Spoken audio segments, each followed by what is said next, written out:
에코프로 그룹도 항상 주목을 하셔야 보여야 되는 거고요. 왜 그러냐면은 소재 업체 중에서는 탑픽인 거예요.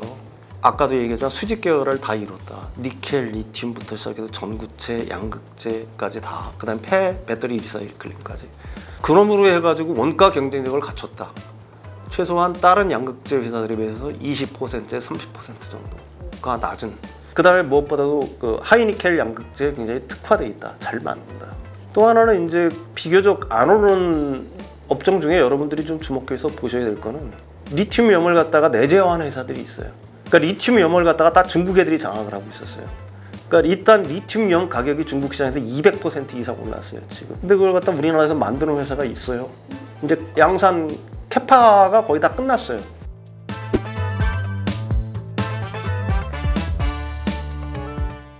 그리고 또 2차 전지가 가장 많이 오른 이유 중 하나가 사실 리튬 가격의 상승인 것 같거든요. 네네네. 뭐 요즘 포스코홀딩스도 급등하는 모습 보이고 다들 잘 가는데 이 리튬 가격이 오르는 이유를 뭐라고 보세요? 역시 이제 그 가격이라는 거는 공급과 수요의 어떤 변수잖아요. 공급 사이드에서는 리튬 가격이 지난 2년 동안에 엄청 폭락을 했잖아요. 이게 킬로그램당 리튬 가격이 한 85달러에서 최고 비쌀 때는 이게 제일 쌀 때는 7.5달러까지 폭락을 했으니까 거의 10분의 1 토막 났단 말입니다. 그럼 이 기간에 광산들 되겠어요? 문 닫고. 재련소도 이거 가공하는 데도 대부분 문 닫고 했을 거 아니에요. 상당 부분의 구조조정이 일어난 거예요. 거기다 더해서 중국 정부가 드디어 이제 반내권 정책이라고 보통 얘기하죠. 그러니까 공급 개혁 정책을 쓰고 있는 거예요. 너무 많이 공급을 해서 덤핑 경쟁이 일어나니까 공급을 갖다 줄이겠다는 신호를 본격적으로 한 겁니다. 그래서 광산에 대한 허가를 갖다가 채굴 허가를 갖다가 내주지를 않는다거나 연장을 안 해주는 거죠. 등등 뭐 이런 조치들을 하고 있는 거예요. 그러니까 공급이 일단 제약이 있는 거죠. 줄었거나 제약이 있는데 반면에 수요가 급증하단 말입니다. 작년 같은 경우에 배터리 출하량, 배터리라는 건 여기서 EV용 플러스 ESS용 그다음에 소형 전지까지 다 포함한 거거든요. 글로벌 전체적으로 30%가 늘었어요. 올해 또 30%가 더 늘어날 예정입니다. 수요는 막 늘고 있어요. 근데 공급은 극히 제한적이에요. 그러니까 현재 리튬 가격이 7.5달러에서 현재 한 24달러? 이거는 물론 이제 어디 금속거래소냐에 의해서 달라져요. 근데 한 24달러 정도 하니까 상당히 많이 올랐다라고 얘기할 수가 있겠죠.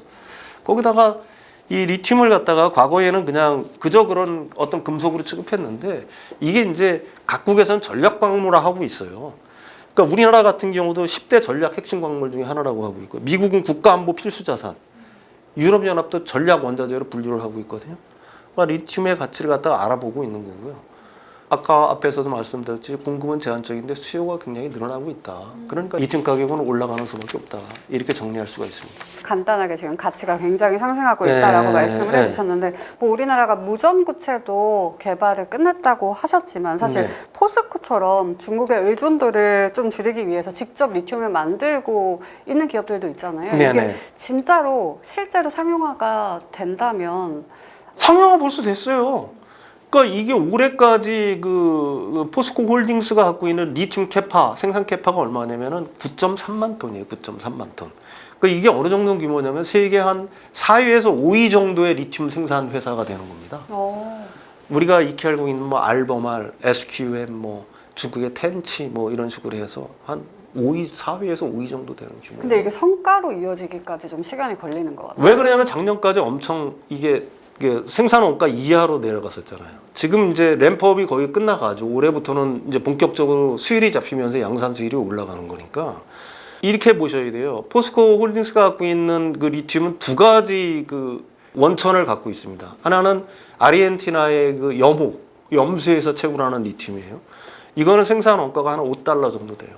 킬로그램당. 그 다음에 호주 정광, 스포디밀이라고 보통 얘기하죠. 거기서 나오는 것들이 한 8달러에서 한 10달러?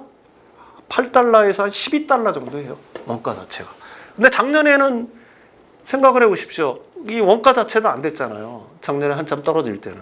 근데 지금은 21달러니까 이게 어떤 현상이 벌어지겠어요? 과거에 쌓아놨던 재고들, 재고평가 이익이 다 발생을 하겠죠. 네.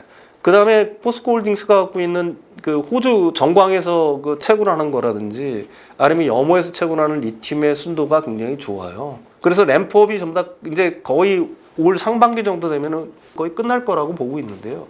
그렇게 되면 이제 포스코 홀딩스의 어떤 가치는 과거랑 좀 달라지겠죠. 이게 엘버말이라고 세계 최고의 그 리튬 회사죠. 얘네들이 원가가 생산 원가가 한 8에서 9달러 정도 되고요. 그다음에 SQM 칠레 회사 이게 한 8달러 정도 돼요. 근데 아까도 말씀드렸듯이 포스코 홀딩스가 갖고 있는 그 리튬 원가도 그게 필적할 정도로 되거든요. 그러니까 경쟁력이 과거에 비해서는 엄청나게 좋아졌다. 그다음에 지금까지 이제 엄청난 돈을 들여서 그런 염호도 사고 뭐 그런 회사들에 투자도 하고 이런 것들이 이제 올해부터는 턴어라운드 해서 본격적으로 어느 정도 수익이 나오기 시작하는 원년이 될 수가 있겠죠. 2026년부터는 실적으로도 이제 좀 네네네. 찍힐 것이다라고 보고 계신 것 같습니다. 뭐 지금까지는 전기차가 배터리 수요의 대부분이었다라고 하면은 다음으로 봐야 할 것은 뭐 ESS뿐만 아니라 휴머노이드 로봇인 것 같은데요. 네. 만약에 휴머노이드 로봇 시대가 온다면 우리나라의 배터리 회사들도 새로운 기회를 잡을 수 있게 되는지 어떤 영향력을 또 어떤 경쟁력 위치에 있을지 어떻게 보시나요? 내가 그 수많은 그 경제지들 중에서 특히 2차 전지에 관해 다루는 것들은 지금까지는 굉장히 비난의 일색이었잖아요. 이 근래 딱 하나 좋은 기사를 봤어요. 그게 뭐냐면은 네. 이 미국 회사들뿐만 아니라 서구 회사들뿐만이 아니라 중국의 휴머노이드 로봇 회사들도 LG 에너지 솔루션에 지금 접촉을 해서 공급을 갖다가 타진을 하고 있다. 여러분들 이해가 안 가시나요? 왜? 저도 맨 처음에 왜? LFP라든지 뭐 중국산 배터리가 세계를 장악했기 때문에 이렇게 얘기들 했었잖아요. 네. 일부는 맞고 반은 틀린 거예요. 왜 그러냐면 휴머노이드 로봇에는 굉장히 고성능의 배터리가 들어가야 돼요. LF 배터리 자체는 안 됩니다. 왜 그래? LF 배터리는 전기차에는 쓸 수 있어요. 왜 그래? 전기차 밑바닥에 스케이트보드 형식으로 넓게 이렇게 깔잖아요. 무겁죠? 그거 휴머노이드 로봇에 어디다 달 거예요? 어디다 달고 다닐 건데. 첫째. 그 다음에 이 휴머노이드 로봇은 순간적인 고출력을 요구를 해요. 가령 끊임없이 고출력을 요구한다라고 얘기했습니다. 이게 휴머노이드 로봇은 끊임없이 움직이죠. 그 다음에 관절을 써야죠. 무거운 짐을 들어야죠. 그렇죠. 연산해야죠. 그러니까 피지컬 AI라는 게 그렇지 않습니까? 휴머노이드 로봇은 끊임없이 연산을 하면서 액추에이터 돌려야죠. 모터 돌려야죠. 또 관절 움직여야죠. 무거운 짐 올리고 하는 걸 이게 반복적이라는 얘기입니다. 그렇다 보면 에너지 밀도가 낮은 LF 배터리 같은 경우는 어디? 이거 감당이 되겠어요? 안 되죠. LF 배터리의 가장 큰 단점은 뭐냐면 이게 좀 기술적인 요인인데 고시 레이트, 고출력을 계속해서 쓰게 되면 수명이 급격히 줄어들어요. 그래서 우리나라 그 삼원계, 그 중국에서도 삼원계 배터리 만들잖아요. 미드니켈, 중간 정도의 CATL에서 만듭니다. 근데 이거 가지고도 안 되는 거예요. 여기는 뭐가 들어가야 되냐면 하이니켈 배터리, 삼원계 배터리가 들어가야 됩니다. 현재 기술 수준에서는. 근데 그걸 할 수 있는 나라가 어디야? 우리나라거든요. 그래서 LG 에너지 솔루션에 접촉을 한다는 거예요. 이게 이제 첫 번째 이유인 거고요. 두 번째는 뭐냐면은 이 휴머노이드 로봇은 분명히 전기차에는 평균적으로 한 50에서 한 100kWh 정도의 대용량 배터리가 들어갑니다. 근데 휴머노이드 로봇에는 보통 한 2에서 4kWh 정도밖에 못 집어넣어요. 2에서 4kWh 정도밖에. 그러니까 이 공간이 협소하잖아요. 이게 가슴이나 배 정도에 집어넣어야 되는데 거듭 말씀드리지만은 부피가 큰 거는 집어넣을 수가 없거든요. 근데 2에서 4kW 정도를 집어넣으니까 이 시장 별거 아니라고 폄하하는 사람들이 있어요. 근데 문제는 뭐예요? 로봇은 2에서 4kW를 갖다가 만약에 배터리를 달았다 하이니켈로 그럼 2시간 정도 움직여요. 그거밖에 못 움직여요. 네, 그거밖에 못. 왜 그러냐면 계속해서 높은 출력을 써야 되기 때문에 그렇습니다. 근데 휴머노이드 로봇이 24시간, 특히 산업용 로봇, 산업 현장에 발생 아틀라스 같은 24시간 움직일 거 아니에요. 그럼 이론적으로 뭐예요? 하루에 12번 방전을 해야 된다는 얘기입니다. 충방전을. 우리가 휴대전화 배터리는 자동차 배터리보다 사용연한이 짧죠. 자동차 EV는 보통 10년 쓴다고 하는데 이거는 한 1, 2년 있으면 갈아야죠. 배터리가 이게 성능이죠. 이거 왜요? 충방전 자주 해서 그렇거든요. 근데 이거보다 휴머노이드 로봇은 충방전을 더 자주 해야 된단 말입니다. 그러니까 무슨 말이냐? 2에서 4kW밖에는 안 들어가지만 자동차는 10년을 쓸 거를 얘는 1년이면 배터리를 갈아줘야 된다는 얘기예요. 그러니까 배터리 수요가 개수로 엄청나게 많을 수밖에 없다는 얘기가 되는 거예요. 첫 번째 이유. 그리고 두 번째 이슈로 넘어가면은 이게 이제 폼팩터 얘기가 많아요. 가령 이게 뭐 전고체가 쓰일 거다라고 하는데 전고체 쓰이기 전에 가교로 4680 배터리가 쓰일 가능성이 굉장히 많아요. 벌써 테슬라의 옵티머스는 4680 배터리를 넣어서 LG 에너지솔루션에 4680 배터리를 넣어서 테스트를 하고 있는 거고요. 왜 4680 원통형 배터리냐? 거기는 몇 가지 이유들이 있습니다. 일단 가슴과 배밖에 없잖아요. 근데 여기에 그 원통형을 집어넣기가 좋죠. 그다음에 원통형을 집어넣으면 어떤 효과가 있어요? 이 휴머노이드로 인간과 똑같으니까 척추라든지 갈비뼈 역할을 하는 게 있어야 될 거 아닙니까? 이게 중요하죠. 구조물을 지탱하기 위해서는. 근데 그 원통형을 하게 되면은 원통형 자체가 알루미늄 캐닌으로 되어 있으니까 다른 구조물을 쓸 필요 없이 이걸 쓰면 되는 거예요. 그 자체가 구조물 역할을 할 수가 있다는 얘기입니다. 이게 첫 번째 이유인 거고요. 두 번째, 그러면 원통형 배터리도 2170 쓰면 되지 왜 4680 쓰느냐? 아까도 2170은 한 2몇 기가와트를 갖다가 2.33 킬로와트/아워를 하려면 여기에 한 100 몇십 개가 들어가야 돼요. 그럼 100 몇십 개를 전부 다 배선으로 연결하고 용접 포인트 잡아야 될 거 아닙니까? 근데 4680 배터리를 집어넣으면 확 줄죠, 개수가. 한 25개, 30개만 집어넣으면 되니까. 이게 이제 첫 번째 이유 때문에, 그래서 2170보다도 4680이 들어가는 거고요. 그 다음에 4680의 에너지 밀도가 훨씬 높으니까 쓰는 거예요. 두 번째는 4680 배터리는 이미 생산이 되고 있단 말입니다. LG 에너지솔루션 같은 경우는 오창 공장에서 벌써 생산을 하고 있고요. 그 다음에 그 애리조나에서는 내년부터 본격적으로 미국에서 생산을 해요. 삼성 SDI 같은 경우도 46파이죠. 4680은 아니고 삼성 SDI는 4695, 뭐 46110, 46125 배터리를 만들어요. 길이가 더 긴 거죠. 근데 이게 지금 벌써 양산을 해서 어디에 들어가느냐? 일단 전기차는 아니고요. 네. 지금 들어가는 데는 그 전기 자전거라든지 전동 스쿠터 이런 데다 먼저 해가지고 테스트를 하고 있어요. 양산 수율 테스트를. 그러니까 지금 양산을 하고 있으니까 뭐예요? 경제성이 있겠죠? 전고체 배터리보다는 훨씬 경제성이 있겠죠. 그 다음에 그 4680 원통형 배터리가 들어가는 세 번째 이유 자체는 안전성이에요. 가령 휴머노이드 로봇이 삐끗하거나 가다가 넘어져도 이게 알루미늄 캔으로 돼 있으니까 내부를 보호할 수 있잖아요. 그러니까 그 안전성 측면에서 일단은 굉장히 한 강점이 있다. 이런 세 가지 이유 때문에 4680이 쓰일 거고요. 네. 다만 장기적으로는 전고체 배터리가 쓰일 수밖에 없어요. 왜? 그거는 필연이에요. 전기차 시장이 2030년이면은 본격적으로 가정용으로 들어온다고 합니다. 휴머노이드 로봇이. 내부에서 불나면 안 되겠죠. 안 돼. 또 산업 현장, 공장에서도 사실 불나면 그것도 위험하잖아요. 그러니까 전고체 배터리는 불이 안 난단 말입니다. 또 전고체 배터리는 에너지 밀도가 엄청 높겠죠.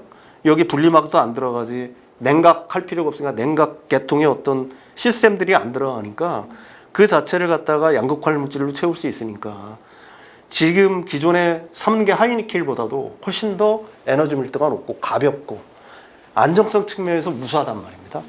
그러니까 전고체 배터리가 쓰일 거예요.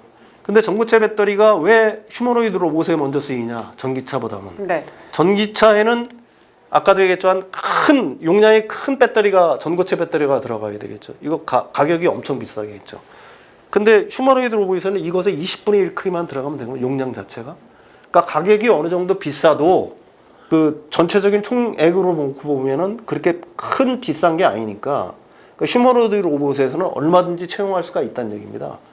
그래서 그 아틀라스에 아무래도 삼성 SDI가 27년부터 전고체 배터리를 갖다가 양산한다고 했으니까 아틀라스에 이제 본격적으로 채택이 되기 시작할 거다. 그게 이제 앞으로의 로드맵이겠죠. 그러니까 어쨌든 정리를 하면은 굉장히 길게 얘기했는데 그 피지컬 AI, 특히 휴머노이드 로봇 시장에서는 LFP 자체는 거의 원천적으로 이 접근 자체가 불가능하다.